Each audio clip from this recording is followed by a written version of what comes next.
మేఘాల్లో సన్నాయి రాగం మోగింది, మేళాలు తాళాలు వినరండి, సిరికి శ్రీహరికి కళ్యాణం కానుంది, శ్రీరస్తు శుభమస్తు అనరండి.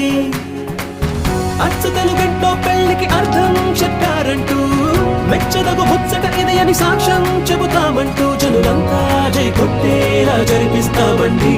అందాల కుందనపు బొమ్మవలి